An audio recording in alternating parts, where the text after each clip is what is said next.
Hi, good afternoon. I am Tori Thomas, your host for today's Metro Minute. This is your quick guide to business impact. The Boise Metro Chamber is Idaho's only five-star accredited chamber, representing nearly 2,000 members. Our events and educational content are only made possible by our members' investment in our community. Before I introduce our speaker for today, I would like to give a big thank you to our sponsor for this episode, Republic Services. Joining us today's episode is Senator Treg Bernt from District 21. Thank you for being here. My pleasure. Great to be I'm here. going to do a quick bio, and then we'll jump into some questions. Treg Bernt is a proud fourth-generation Idahoan, born and raised in Pocatello, and a graduate of Idaho State University. Now based in, sorry? I said, go Bengals. Go Bengals. Now based in Meridian, he operates his own flooring business alongside his family's legacy company, and is a strong advocate for Idaho's small businesses and local communities. Since 2007, Treg has served in Meridian in multiple leadership roles, including City Council President, Planning and Zoning Commissioner, and Parks and Recreation Commissioner, and currently serves on the Meridian Development Corporation Board. When not advocating for Meridian, Treg cherishes family time, fly fishing, snowboarding, and playing pickleball. Guided by faith and service, family and service, he is committed to strengthening communities and supporting the well-being of those who call Idaho home. Thank you again for being here, and we appreciate your service to our state as well. Always a pleasure. Thanks for having me. Yes, definitely. All right, well, I'm going to start some really hard questions for you, and we'll go from there. Well, to start off, obviously, we are in the thick of it in the legislature. Can you share kind of a quick update on how the session has been going? What are the major themes and priorities that are being talked about right now? Well, thank you, Tori. We just had a vote this morning on the Senate floor on the first budget bill. Usually, it doesn't take this long to get budgets, but the rescission bill, which included the governor's 3% cut plus a 1% cut above and beyond that, passed this morning at a 18-17 vote. It was pretty close. It was a hard-fought battle on the floor, but you're going to start seeing more budget bills come. Other than that, I mean, the biggest issue this session for sure is the budget. I mean, it's sort of self-inflicted to a certain degree because of the income tax cuts that we've passed in previous years. We have a revenue problem, and so we did some cuts, and we'll see more. Like I said, we'll see more budget bills coming forward, but the budget really is the big deal that everyone's paying attention to. Which is, very valid, and that is a hard topic to have be the focus. I think, it's obviously such a big conversation and it affects so many people. So we appreciate the focus that goes into it and the complexities of it, because I'm not a numbers gal. So I appreciate everyone's commitment to that. Well, kind of on those same lines, we're 8 weeks in. Besides the budget, has anything surprised you so far? Whether, within the issues, gaining traction, or even just certain debates? So not too much. I actually this morning I presented a bill on the Senate floor regarding it's a small business bill to allow breweries to have. Right now, they're allowed to have one tap room attached to their main production facility, and then they can have one more remote tap room. And I presented a bill on the Senate floor that passed overwhelmingly to allow for two. People sort of laugh when we talk about beer and stuff on the Senate floor, but to me, it was a small business bill. There's been some bills that have came through that touch on affordability, and I think that, as we all know, as Idahoans, we really need to hone in on affordability, whether it's housing or healthcare or groceries or whatever the case may be. People are struggling. I don't think that our economy is quite as strong as people think. I think that we need to focus real hard on affordability and to make things more, especially housing. So there were 3 bills that were presented, I think 2 or 3 weeks ago. They had some problems. I'm a local control guy. I come from local government, as you said, and so I tend to think that local control is important, that local government should be able to control, zoning ordinances that have a lot to do with housing affordability. The three bills that were presented on the Senate side failed in committee, and those were brought back this morning. You're always going to have bills that I don't think move the needle too much here in the Capitol. Sometimes I shake my head. Um, One good thing, there's a resolution. I think it was maybe I think it was a resolution by Senator Guthrie limiting the amount of bills that a legislator can offer and present. And I think that there was some sideboards and some caveats. But you have legislators in this building that co-sponsor 70, 80 bills, and I think that gets a little crazy. But those are top of mind right now. I don't know if there's others that may have questions, or if you have any other questions about maybe what you guys have seen as in the business community. Yeah. Thank you for that update. We've been keeping track of the housing stuff as well. We do want to see affordability Sure. and opportunities. As someone that's, we're both from here, and Right. I would love to remain here, and I would love all my siblings and my nieces and nephews to remain here. And it's getting harder and harder. And I agree. I think there's whatever we can be doing, and there are different ways that we can without taking that local control. The chamber has gotten really engaged with private right of actions and making sure that those True. don't make it too far. We don't want businesses and local municipalities to be threatened by lawsuits that could happen. So definitely we're keeping an eye. I think there's you have to just kind of give and take a little bit and see what will help the most for the communities. You mentioned the beer legislation, which I think when it came up in committee a couple weeks ago or last week, all it said was beer. And so that's usually going to grab my attention. I made light of it a little bit this morning on the Senate floor. I wish they would have done. I mean, just said beer in all caps. What? Yeah, sort of, but mostly small business. And I anytime I get it, I have conversations with local businessmen, business leaders in downtown Meridian or throughout Meridian. I always listen, and this is actually an important bill to this. It's free market. It provides growth to this particular business, and sort of a no-brainer for me. I agree. I mean, as someone that thoroughly enjoys beer and has gotten to work in a brewery before, I respect that it is about beer, and I respect that it's about small business. I think you're right. I think it says a lot more about what you're doing for small businesses. And I think hopefully hopefully it just continues to show local folks and local business owners that you care and that you're interested in seeing the community thrive. And I think breweries have offered a lot of good things to certain communities. And I think they're engaging with a lot of them. You see a lot of them engaging with nonprofits and just the community in general. So I think that's awesome. We appreciate the small business support on that. And it has a lot. They have a lot to do with community as well. If you go to Loose Screw Brewing Company, that's downtown Meridian, that sort of pushed this legislation. It's a family friendly place. I mean, they have kiddos. They're playing games. There's a bunch of dogs hanging out. I mean, it's just super.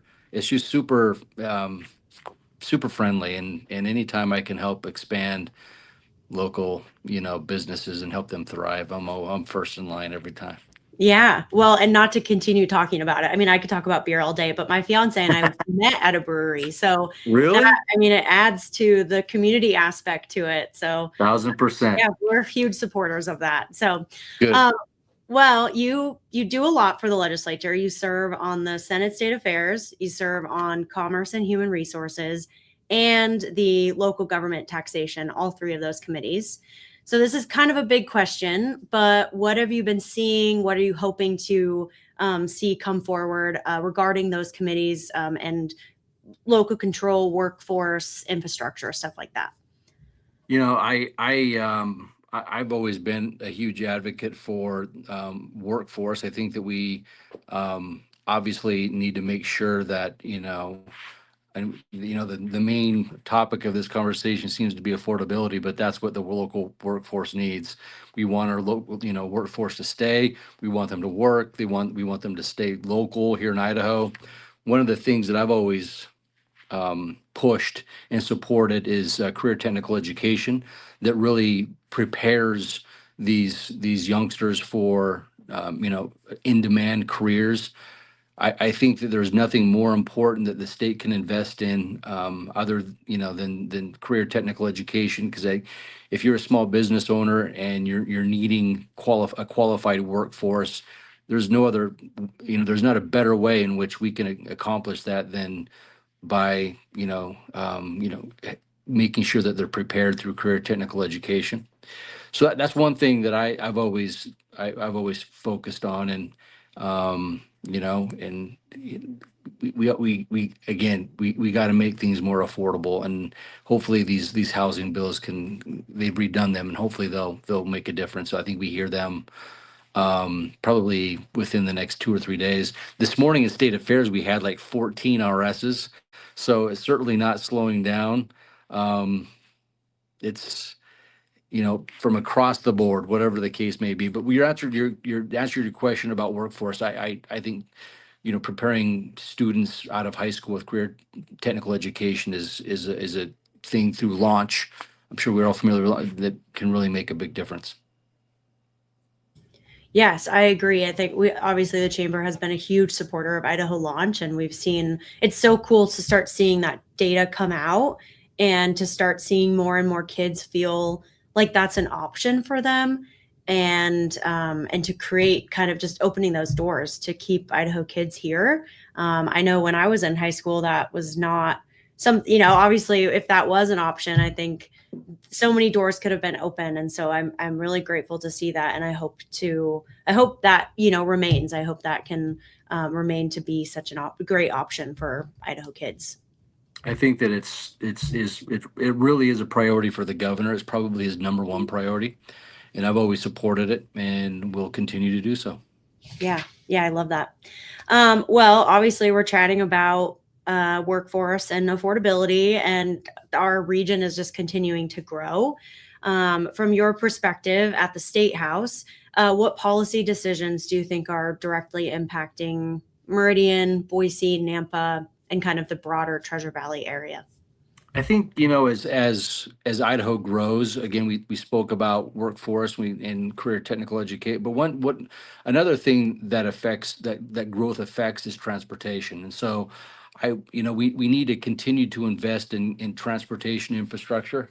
I mean, if you were to stop a couple of cars going north or southbound on Eagle Road at 5:30 in the evening and ask, what would they prefer? Would they prefer a $20 tax cut to their income taxes, or would they want to make sure that we're staying on top of road infrastructure to make sure that people can get to point A to point B in a decent amount of time? And I think that every single person you may talk to is going to say, I think I'd take the infrastructure. And so we can't, although we're making cuts right now to our budget, we can't forget how important infrastructure is and transportation infrastructure is, and how critical it is for business and for us to thrive as in Idaho, especially here in the Treasure Valley where you see a lot of growth.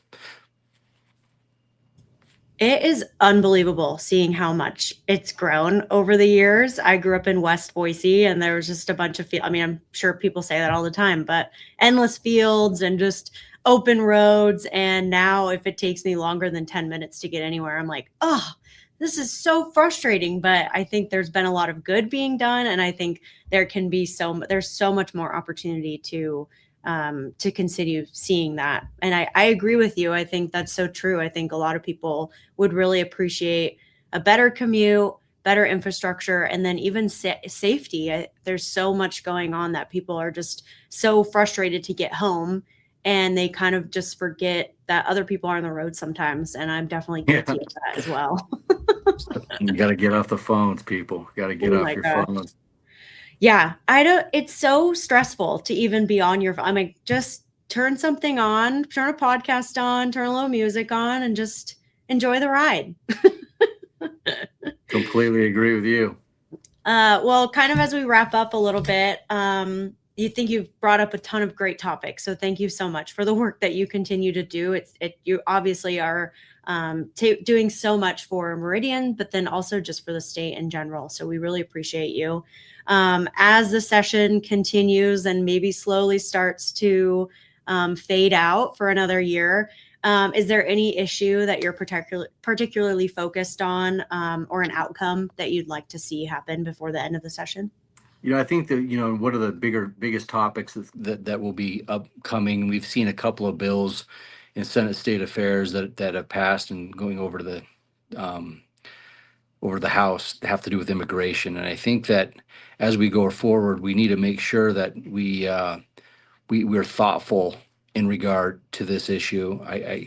Whether you're a dairyman or you own a construction company or you are involved with hospitality in any way, I think that we got to, if you have people who are engaged in community and are working hard and pay into the system more than they take out, who are obeying the law and who are chasing the American dream. I hope that we can really value that as we vote and as we approach immigration legislation, because you will see bills come through that probably aren't too friendly to these folks. And I've always taken the stance that if we're true conservatives and we truly value, again, a workforce, hopefully we can come to an agreement and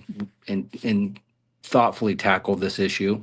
At the end of the day, the federal government is in charge of our immigration laws, and I call on them, our good friends, our federal delegation, to really help us out, because I don't think it's quite fair that we're having to tackle this at a state issue because of inaction at the federal level. But this is something that you're going to see coming soon, are a bunch of immigration bills. Awesome. Yeah, I think that's great. Thank you so much for that, reminder, and for, just all the things that are coming out the gate. So, well, we really appreciate your time. Thank you so much for your service to the state and for joining me today. Look forward to the session continuing and seeing what we can get into. Thank you. Appreciate it. Yeah, thank you. Thank you to all of our viewers for tuning in. Thank you to our media partners, Idaho Ed News, Idaho Capital Sun, and Idaho Press, and to our episodic sponsor, Republic Services. And yeah, see you guys next time.